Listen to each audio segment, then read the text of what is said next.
টাঙ্গাইল শহর থেকে মাত্র 4.5 কিলোমিটার দূরত্বে পোড়াবাড়ি অবস্থিত। বলা যেতে পারে পোড়াবাড়ি টাঙ্গাইলের অন্যতম বড় নদী বন্দর ছিল, যেখানে বড় নৌকা, লঞ্চ, স্টিমার ইত্যাদি এসে থামত। জলপথে যোগাযোগ ব্যবস্থার কারণেই দেশি বিদেশি অনেক মানুষ এসে এই পোড়াবাড়ি ঘাটে নামত।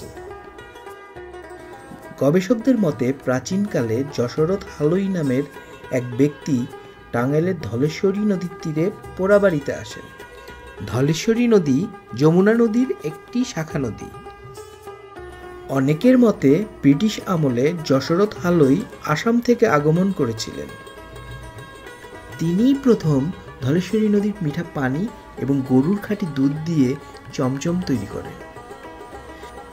ধারণা করা হয় নদীর মিঠা পানি এবং ওই চর অঞ্চলের দুব্বা ঘাস খাওয়া গরুর খাঁটি দুধের কারণেই পোড়াবাড়ির চমচম বিখ্যাত হয়েছিল।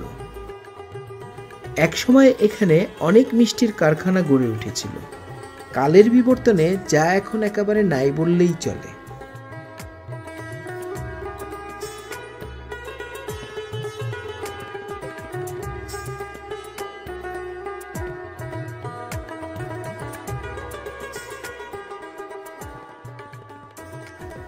পোড়াবাড়ির চমচমের মূল উপাদান দুধের ছানা এবং চিনি, উপরটা লালচে এবং পোড়া ইটের মতো রঙের মিষ্টি।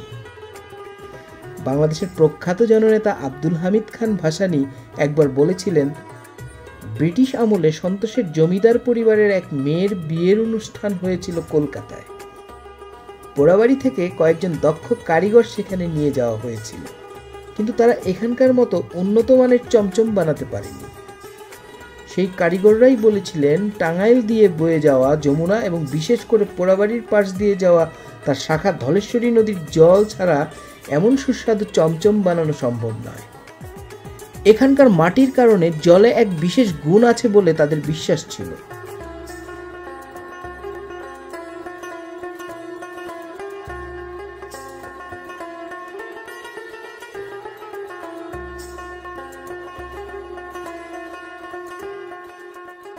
এখন পোড়াবাড়ির চমচম পোড়াবাড়িতে আর পাওয়া যায় না। বর্তমানে শহরের পাচানি বাজার অথবা মিষ্টিপট্টি নামের জায়গাটি এই পোড়াবাড়ির চমচমকে ধারণ করে রেখেছে। পোড়াবাড়ির চমচমের ঐতিহ্যকে ধারণ করেই গড়ে উঠেছে পাচানি বাজারের এই মিষ্টিপট্টি।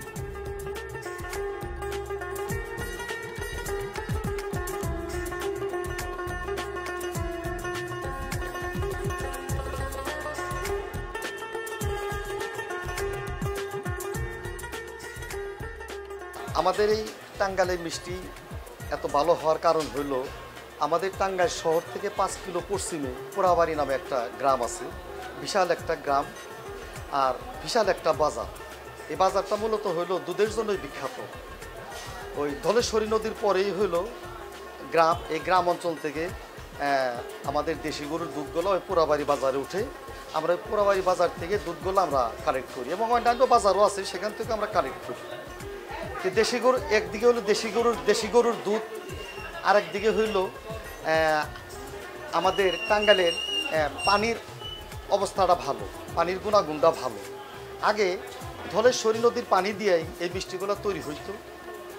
সে পানিতে কোনো আয়রন ছিল না, কোনো ময়লা আবর্জনা ছিল না, যার কারণে মিষ্টিগুলো এত সুন্দর মিষ্টি হইতো। এই জন্যেই দেশ বিদেশে সারা দেশেই আমাদের এই পোড়াবাড়ি নামটা ছড়িয়ে যায়। এখন তো পোড়াবাড়ি আর ভালো কোনো মিষ্টি হয় না। ওখান থেকে দুধগুলো আমরা কালেক্ট করি, আমরা এখানে আনি, আমরা এখানে এসে ছানা করে সেই মিষ্টিগুলো বানাই। এখন আর এই নদীর পানি দেওয়া হয় না, এখন আমরা টিউবওয়েলের পানি দিয়ে এই মিষ্টিগুলো তৈরি করি।